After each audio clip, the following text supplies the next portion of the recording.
Bold women. Bold, according to Webster, means to show a fearless, daring spirit. We tend to think of bold women like the ones we've been seeing on the news lately, out in front of the crowd, leading a march, speaking up for the rights, up for a cause.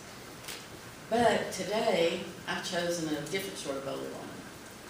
She looks nothing like what I just described to you.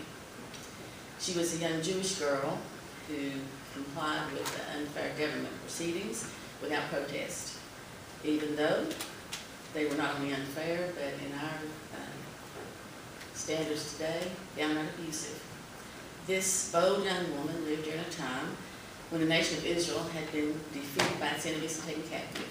Her name, Esther. And my scripture today is going to be from Ephesians chapter 6, verses 10 through 18. It speaks of the armor of God. Finally, be strong in the Lord and in his mighty power. Put on the full armor of God, so that you can take your stand against the devil's schemes. For our struggle is not against flesh and blood, but against the rulers, against the authorities, against the powers of this dark world, and against spiritual forces of evil in the heavenly realms. Therefore, put on the full armor of God, so that when the day of evil comes, you may be able to stand your ground. And after you've done everything to stand, stand firm then, with the belt of truth buckled around your waist, the breastplate of righteousness in place, and with your feet fitted with the readiness that comes from the gospel of peace.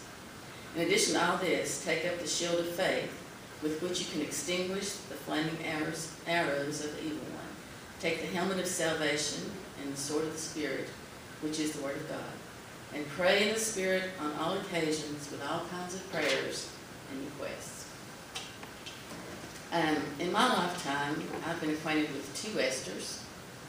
The first was a beautiful young teenager that I worked with at a pancake house in Gatlinburg back in the mid-'80s. And if I were to choose one word to describe this Esther, it would be genteel. She was polite, courteous to everyone, a bit timid, always willing to help. The other woman, a more mature lady, I met in church in 2000. In no time at all, I grew to love and admire this Esther, as many of you did. One word for her is winsome. She was true intellect, great insight, and a stately elegance. And the combined traits of these two women has formed a mental image of the heroine I see today in our story. Now, throughout Israel's history, whenever they had an evil king that would not follow God's law, the Lord allowed them to be defeated by their enemies and often taken captive. Our story opens to find Esther being held captive in Persia, along with the rest of Israel. Now, unbeknownst to her, God's great plan to save Israel from annihilation is about to unfold, and she will be the key player. Now, the Persian king wanted to display his vast wealth, so he threw a big party. He invited all the people, great and small, and the wine was free, no limit on how much you could be served. And then on the seventh day, when everybody was in high spirits from the wine, the king commanded his queen, Vashti, to be brought in so that he could parade her beauty before the crowd. Vashti wasn't really impressed with that, and she refused. Bad news for her, because nobody defied the king in those days. He was furious. He stripped Vashti of her position and forbade her to ever come into the king's presence again.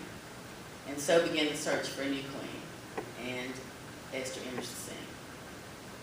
Now, the search for Vashti's replacement meant browsing the countryside for beautiful young virgin girls, and then rounding them up and taking them to be placed in the king's harem. Sadly, the only qualification for being queen was physical beauty. So the girls had no choice in the matter. And then once in the palace, they were given beauty treatments and special food for a year and a half before they were presented to the king. Now, Esther's cousin and guardian, Mordecai, who had taken Esther on as her daughter when her father and mother passed away, forbade her to reveal her Jewish nationality. I'm thinking he might have been afraid for her safety, but, and of course, the king found Esther the most beautiful. and she became his new queen. And one day Mordecai was sitting outside the palace gate, and he overheard two of the king's officers plotting to kill him. And he told Esther to warn the king. Now when I read this, I'm thinking, why does he care? This is his enemy. I mean, that's one less one to worry about, I say. But God's plan was coming together. Now Haman was the highest noble in the king's court, and he hated Jews. And the king had commanded all the people to bow down to Haman and give him honor. Mordecai would not bow. And this enraged Haman, made him want to kill Mordecai. And not only Mordecai, but all the Jews. And the king, was kind of callous in his treatment of his captives. He just gave Haman permission to do whatever he wanted to with the Jews. So Haman wrote an order to have all the Jews killed in a single day. Total eradication.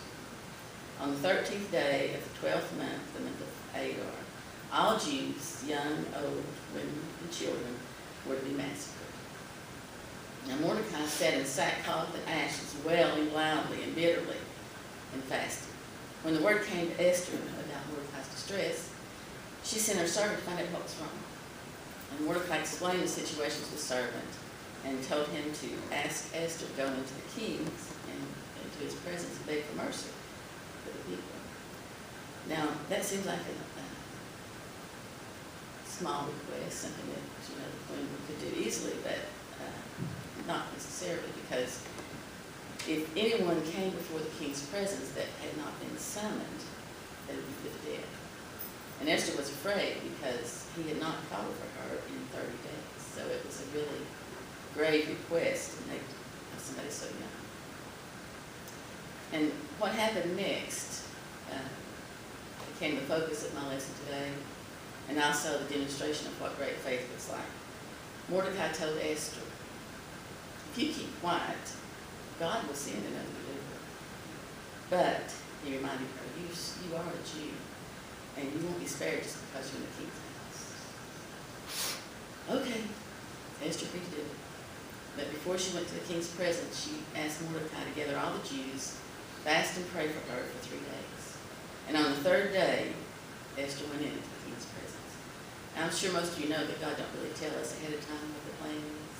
We just sort of get it inch by inch as we go. So I'm thinking when she went into the king, it's in the back of her mind, I might be dead in 5 minutes, but she put her faith in God and her trust in him, and she went and stood before the king. Well, he not only received Esther, but he asked her, well, what's your request? He said, even up to half of the kingdom will be given to you. She must have really been beautiful that day.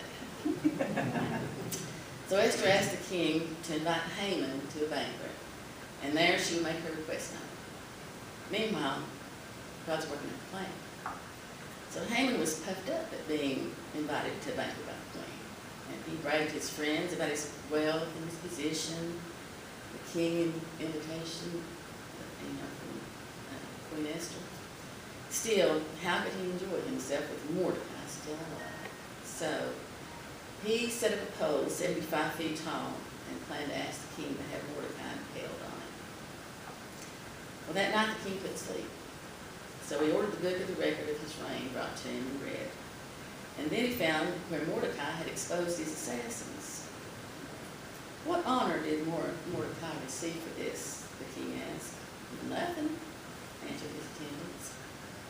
And Haman just then entered the court.